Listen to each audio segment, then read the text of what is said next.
Hello, welcome.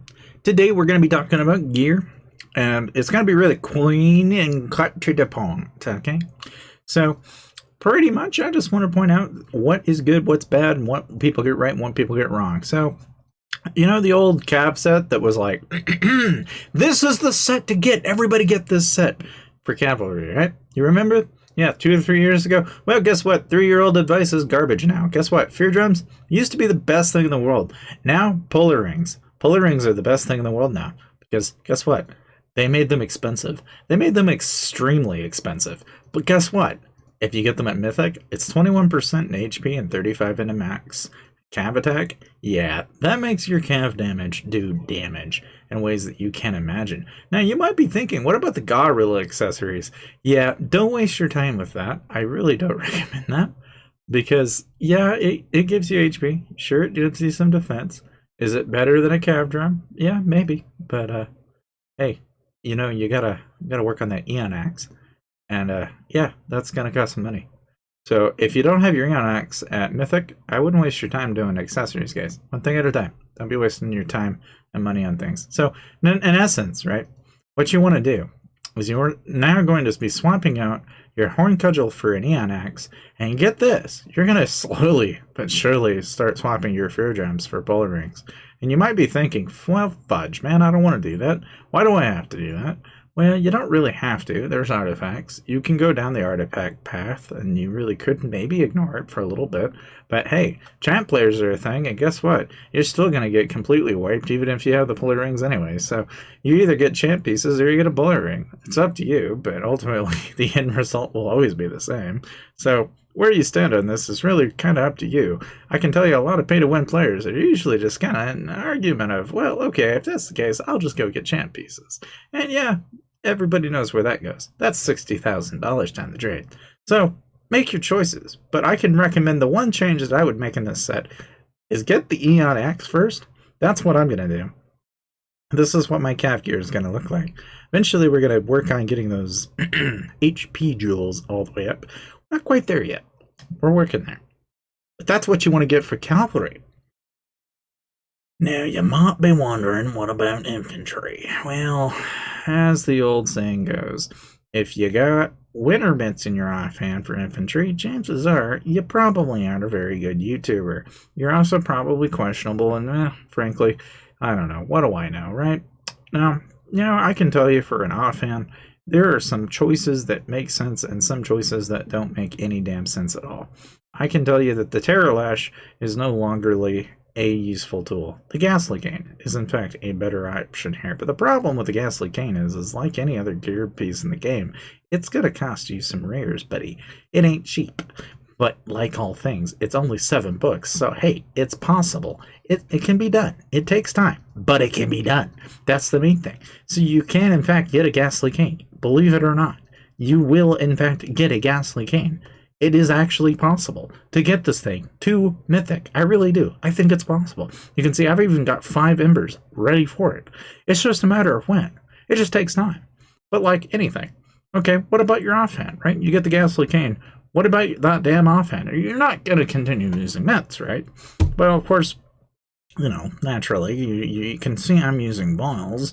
And, you're right. You want to use ambrosials. But who's got the money for 3 sets of mythic ambrosials? Nobody.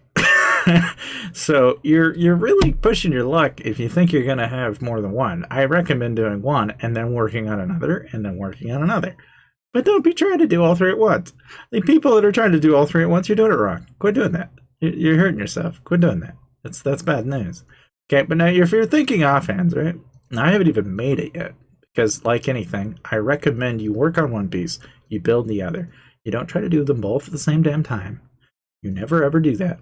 Okay, but the Eerie Lantern is 42% in terms of infantry attack, which is a very good offhand to have. But naturally, you're going to have to do the main hand first or the offhand first. Whichever one you're going to do is really up to you. Ultimately, I recommend doing one at a time. Don't try to spread it out and waste rares on one or the other and then get nothing out of one or the other. That's just stupid. Don't be that person because it sucks. You know, it just sucks. There's really nothing else to say. Now, you could go the Venom offhand route which, while less, it has 35% and 14% into max HP. The only benefit you're getting from the Venom Blade is if you're in a 2-type set with infantry and range. Frankly, not really all that important, not terribly useful. Now, there is a 42% gain in infantry attack and a 21% increased HP, which, if you recall, okay, a lot of people are going to point out that, hey, the Saber Fang is 42, 21, and 49. Obviously, the better choice here is the Saber Fang, right? Well, it all depends. Okay, if you're not doing infantry and cavalry in a rally, right? The selling point in these 2-type sets, guys, is in a Serpent Gladiator set, if you are doing infant range, you just became the superior freaking officer. Okay? You've just immediately become Mr. Bronzo Bonzo. Okay, you got infantry and range. You're going to be a suppressive threat to be reckoned with, okay? So you got to take that with a grain of salt when it comes to picking your items. It's no longer about whether or not that one piece of set is good. It's whether or not is it comparable in 2 types at the same time. That's what's relevant. But, obviously, if you're going to be picking your choices here and you're going to get into the middle of Fortune rallies, is it really going to matter? Not really. Because at the end of the day, the only thing that matters is champ care. So, if you get into the nitty-gritty of it, don't really bother unless you really, for whatever reason, just happen to have a lot of Serpent Gladiator set pieces lying around. If you don't, I don't recommend wasting your time. Now, of course, without further ado, of course, we have Range Guy. Range Guy is kind of a fun thing because, yeah, for the longest time, I've always kind of recommended you do Ambrosial. And, yeah, what are the odds? I got another Ambrosial. I'm almost on my gold. I'm not really there yet, actually. I think I'm fibbing. Yep, I'm fibbing. I'm fibbing really bad. Really bad. It's going to be a long time. But, hey, you know, it's purple. It's better than nothing, right? But, of course, I got another Blight Ring. And I got the Skull Crusher. Now, some people might be looking at that and thinking, well, why the hell have you got a Skull Crusher there? Why the hell wouldn't you, I don't know, use a Worm Rod? The only reason I'm picking the Skull Crusher is it's technically 49% if you tack on the range and the army attack, and this is 35 with 20 or so percent to max HP. So it's kind of a good trade-off. If you want the HP, then go for the Worm Rod. If you don't want the HP, then get the Skull Crusher. Now, ultimately, when it gets into the nitty-gritty of it, what about your chess piece? Well, it used to be the Hardened Carapace was your nuts and bolts and king and queens option, but yeah, that's changed, unfortunately. Nowadays, right, your Hook Claw set now has this beastly breastplate that gives you 49%. That's a hell of a lot more than what you get in the Carapace, as you might imagine. But it depends on what you're aiming for. You know, if you're doing just purely range, then yeah, it's far superior. But if you're doing cav and range, well, the Hardened Carapace is your better choice there. So it kind of depends on what you're doing. But if you're going to get into the nitty-gritty of it, the Beastly Breastplate is better for range damage. So just, you know, a little tweak in the range gear, but not a big deal in the grand scheme of things, because it's still a set of Ambrosial Caps. So that much hasn't really changed. Range set is kind of still in its normal position. So ultimately, that is gear advice from me. But now, of course, to add on to the video, because there are also brain-dead videos out there that'll try to explain why you should use X, Y, and Z for heroes. And really, I can give you a really quick breakdown of what heroes you want for infantry, range, and cavalry. Really quite simple. Okay, Grimwolf, all right, Inf, HP. Anything Inf HP. Anything attack, anything HP. That's good. HP, attack. That's good. You see a trend here. Okay, so Grimwolf and Twilight. Who else could it be? Ah, yes, Femme Fatale. Why Femme? Why Femme? Well, she's the only other one left. Is she actually worthwhile? Well, I don't know. It's questionable. Now, if we're looking calves, hey, HP and attack. Yeah, probably a good choice for cavalry, okay? Well, what's the runner-up to that, I wonder? Well, it's not really that difficult to figure out. You know, you might be wondering, well, what about Imperial Guide? Yeah, though, that's range.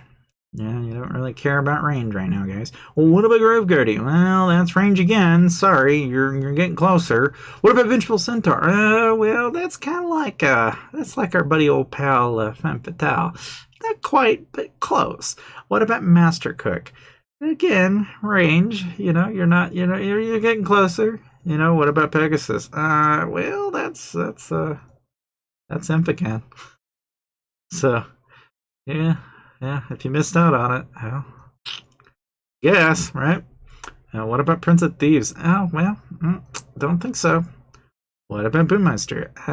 Again, don't think so. So who, what, where, why, how, God? Oh, wait a minute. Oh, it's Barbarian. What are the odds? So that's your cab set. And now you already know all the range and Inf and Cav heroes, and it took you literally, get this, a 2-minute whopping video I could have made, and instead I did it all in this one video. Feel free to subscribe, comment down below, and feel free to share it with friends to kind of enlighten them on what they should be wearing for gear and for using heroes, because yeah, it's really not complicated, but yet there are still a lot of people that apparently don't know.